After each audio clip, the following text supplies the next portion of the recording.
You're about to listen to Kelly Martin Speaks. I'm your host Kelly and the author of When Everyone Shines But You, a mental health and self-acceptance blogger and a recovering darkness addict. I have experienced intense anxiety, deep depression and life trauma, but I'm coming out of the other side now.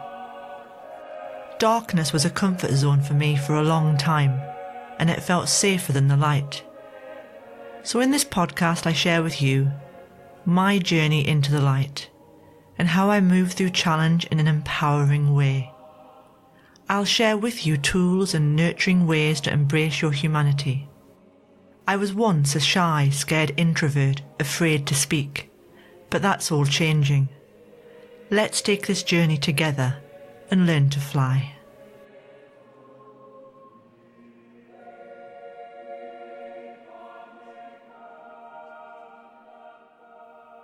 Hi there, welcome back to Kelly Martin Speaks. I'm your host Kelly Martin and this is episode 71. Today I'm going to talk about how death is a call to life. We are all dying in a sense. The moment we are born, we start the journey back home. This isn't meant to be a morbid podcast episode, but more a call to life, to choose life, because we may die at any time. My father died when he was 53. It came as a huge shock to everyone. He left behind my mum, my sister who was 13 at the time, and me who I think I was 26. You never quite see the value of a life until suddenly it is gone from your world. But often we forget the greatest lesson death brings us all. We never really know when we are departing, and we need to really start to consider this. This week, someone I know on social media shared the shocking loss of her husband. He had many skills, was a youthful and loving man, and he died in his early 50s, much like my father. This was a complete sudden shock, one we can never comprehend unless we have lost a close loved one. Now, many people die, we feel sad, we grieve, we move on with our lives eventually. We never forget. And we intellectually understand that our time may be long or short. So it's important to truly live. But how many of us genuinely take this on board? How many of us realize that we need to value what we have, to value who is in our lives and what we have in this here and now? Because life is finite in this physical form. We often get stuck in the physical, thinking that because we are young or of a certain age or seemingly healthy, we have many years to go. But we just don't know. We can never really know. I think my dad had an inkling he was going, and I did too, because I dreamt several months before that we were walking along the beach, throwing stones in the ocean, and I woke up in tears. I knew he was preparing me, and I knew he wasn't going to be on this planet for much longer. And 3 months later, he left this planet. People die of all ages, babies, teenagers, young men and women with families, older men and women, very healthy individuals, sick people. Death does not judge one age group or human body as more or less deserving of death than any other. It may seem cruel, but I truly believe that we as souls choose to live for a time and we receive windows of departure, when we can then choose to go on or leave, depending on what we have learned and and what those we leave behind will gain from our passing, as painful as grief is, and I know that. While watching a movie on Netflix called Same Kind of Different as Me, the main character said something that really moved me to my core.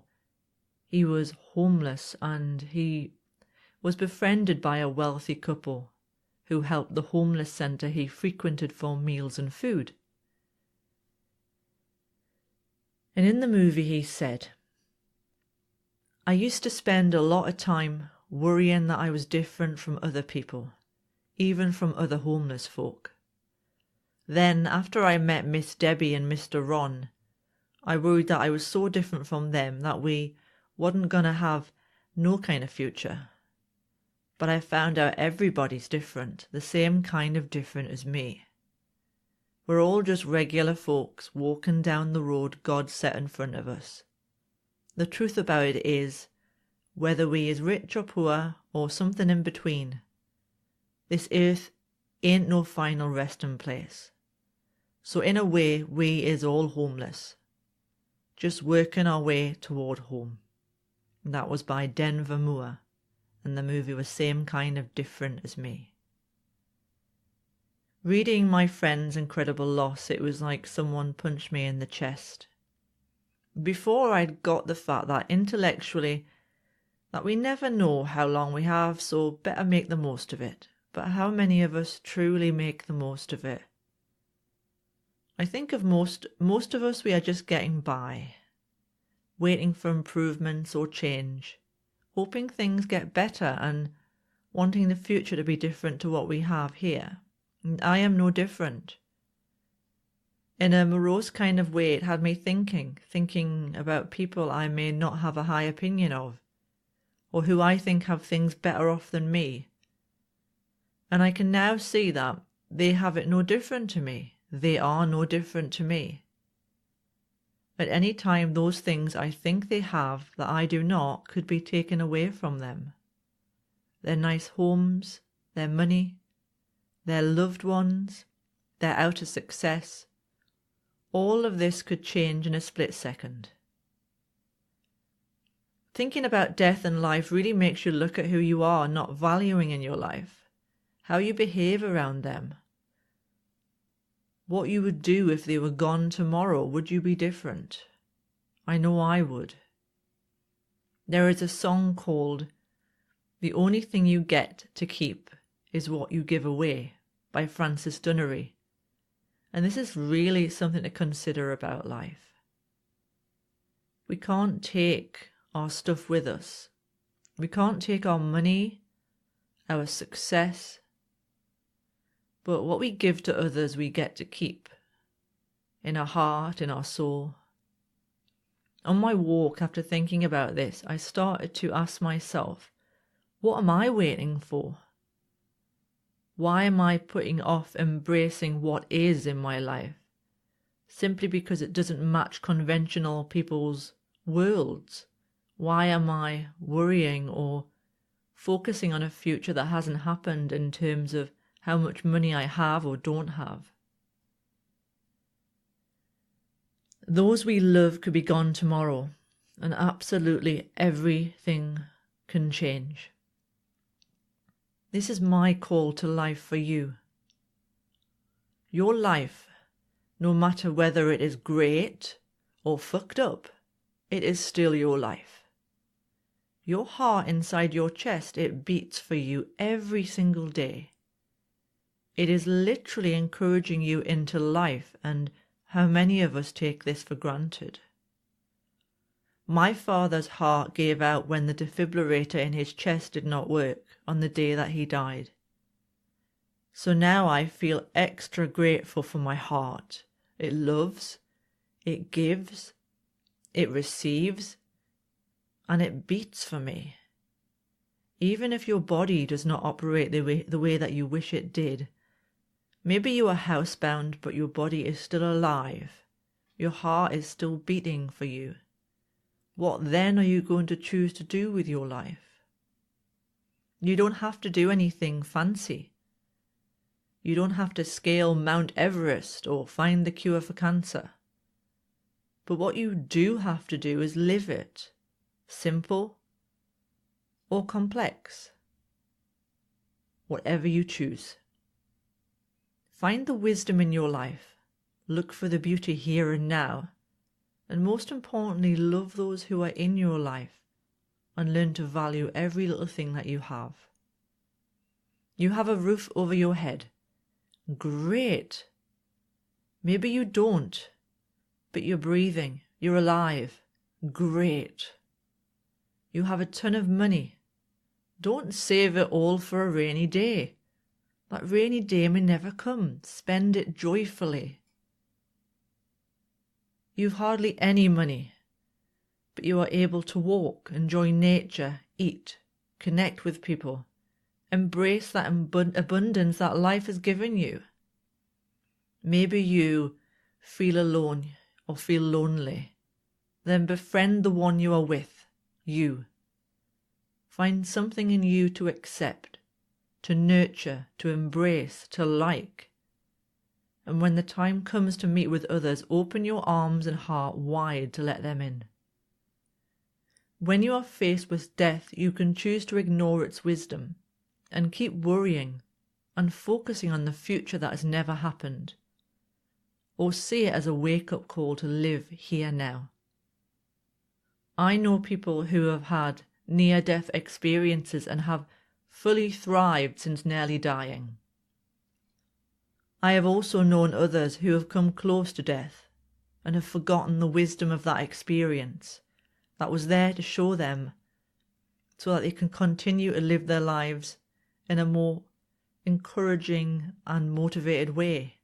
But instead they choose to live through the lens of an illusionary future still worrying about a future. Why not embrace this wisdom now, before inevitable and human loss takes place in your life? I hope you keep on choosing life. I sure will. Thanks for listening to another episode of Kelly Martin Speaks. If you have a question or topic you are struggling with and would like me to answer on an upcoming podcast episode, please get in touch. Your name will be kept confidential. Email me at kellymartinspeaks@gmail.com or message me on my Facebook page, Kelly Martin Speaks. And don't forget, if you feel that others are passing you by and the not good enough voice is screaming loudly, pop by kellymartin.co.uk to find out all about my books, including Book 1, When Everyone Shines But You. You can also support my channel via my podcast page on my website, kellymartinspeaks.co.uk, via PayPal. Until next time, bye for now.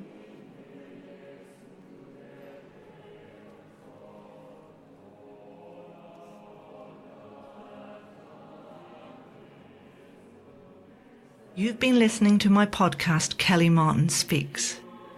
I'd really appreciate your feedback. If you're listening on iTunes, please give me a review. It helps me be seen and heard by those that need it.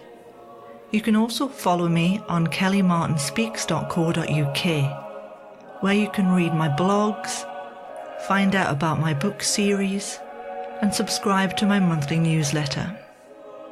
I'm also all over social media, so search for me via Kelly Martin Speaks on Instagram, Facebook and Twitter. I'll speak to you next week. Bye.